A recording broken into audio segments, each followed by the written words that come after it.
Okay, here we are. I have finished my brim pattern, which is 17 rows, and our 2x2 rib.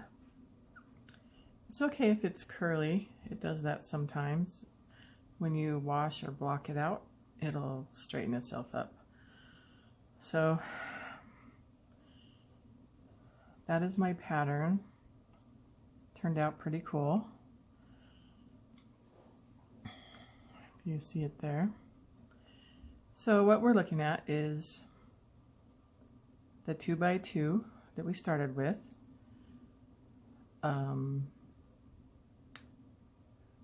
My pattern of 17 rows, and then the pattern calls for us to knit 1 to 3 stitches in the main color, and then purl 1 row in the main color, because the next thing we're going to do is turn our work inside out and then begin knitting in the other direction. So I'm going to finish purling this row right here, and then we'll walk you through that.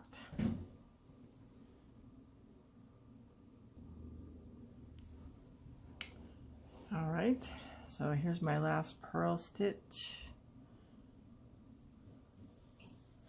You're going to move your marker over, scooch everything up,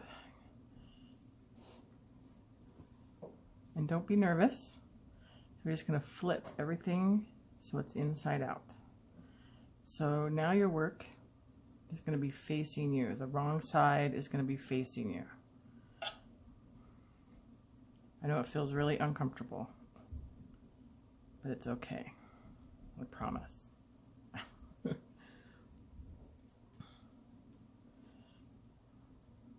It's all right.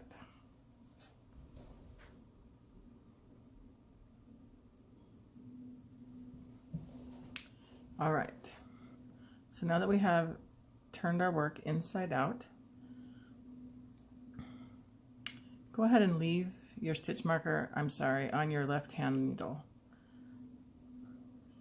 So to stop a warp or a hole from happening in your work, you want to have your yarn in front of your work, in the front. Remember, we just got done purling. So now we're going to bring that stitch over to our left needle.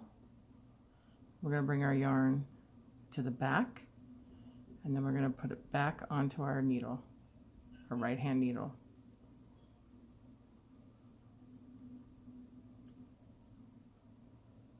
So remember, so our yarn's going to be in the front. We're going to slip our stitch on our right needle to the left. We're going to move our yarn to the back, and then we're going to slip the stitch back to the right hand needle. Then we're going to move our stitch marker over. Our working yarn's in the back now. And now we're going to work a 2x2 rib for the same length that our rib is. If you want to know the exact amount of rows, it's going to be dependent on how many rows your pattern is. For me, it's going to be 22, right? It's going to be 5 plus 17 plus 3 plus 1. That should be 22. So now I'm going to work a 2x2 rib for 22 rows, and how that's going to work is that's going to fold, our brim is going to fold over the 2x2 rib, and then on top of that we're going to start building our pattern. So feel good about it so far? How's your pattern working? So let's work on that 2x2 rib. It's the tedious part, and then we'll get back to the fun of making our pattern. Feel good so far? Bet you're really proud. So keep going, keep building. You're doing a great job. Also, I haven't tucked our little tail in yet. I guess we could do that when we're done. They're just kind of hanging out. Not a big deal, but we'll do that when we're done. So let's get our 2x2 rib going and get this baby done. Okay, I've got my ribbing done. I originally intended to do 22 rows of ribbing, which would match my pattern, but as luck would have it, as things normally go, it ended up being much more than 22 rows, probably closer to 30, because when you fold this over, you want your brim to cover your ribbing. So mine, I stopped just a little bit short, a row or two short, because we're going to knit as we switch to our larger needles. So that's what we're looking at there. And as you see, it's going to hide underneath.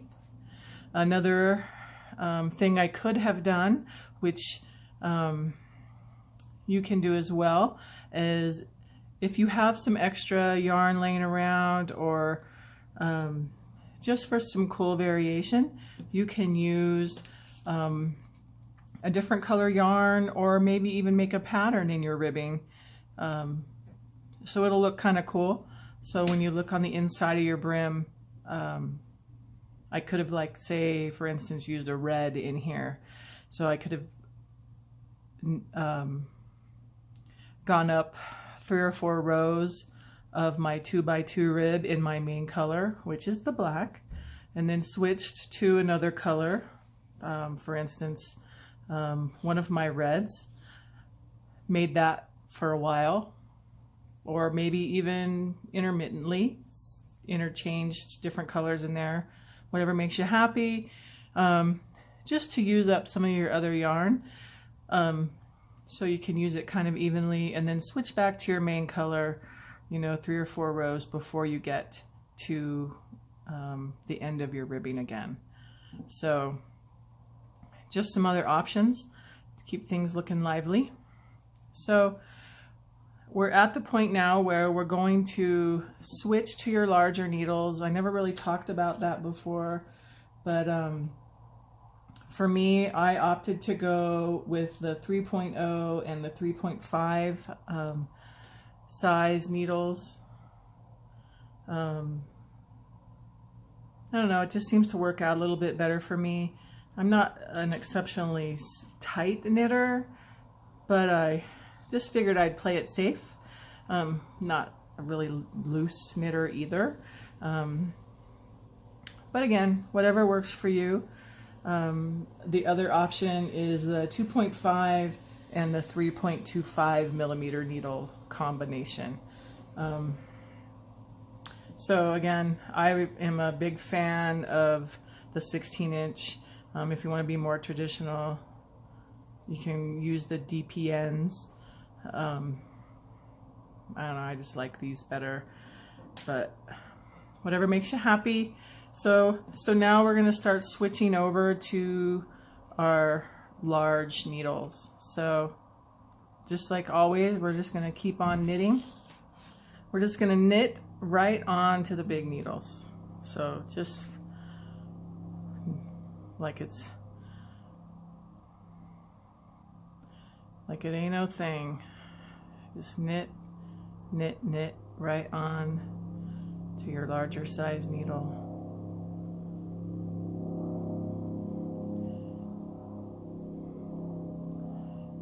So I am going to continue around as we knit onto our big needle. Oh, there's a plane flying kind of low.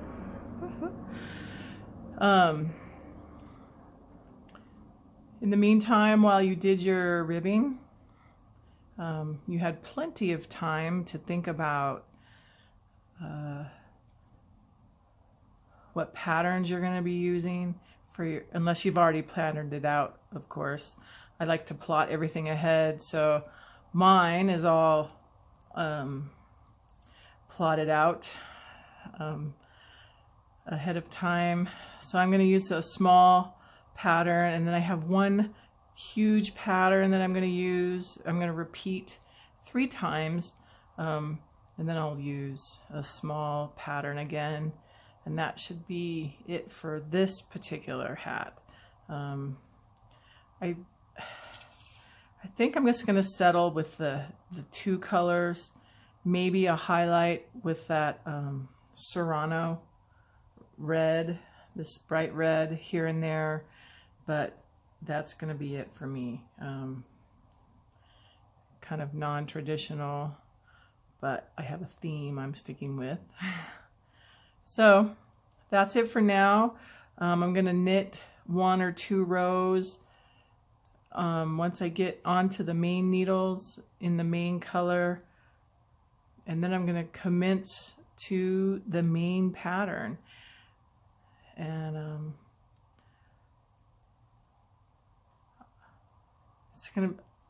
you've got to be excited. This is probably one of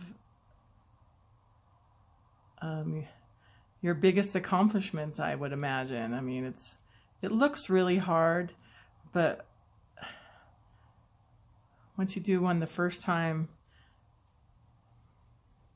you realize how simple it is.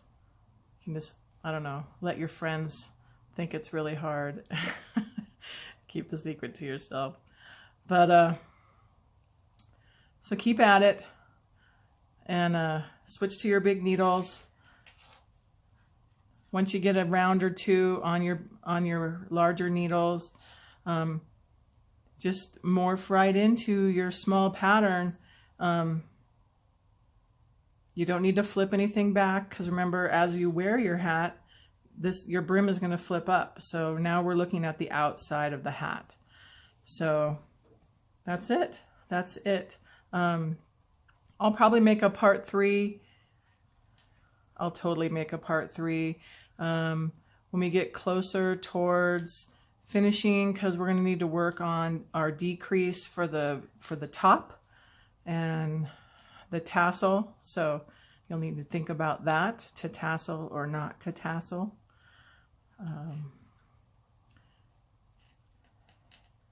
And that's that.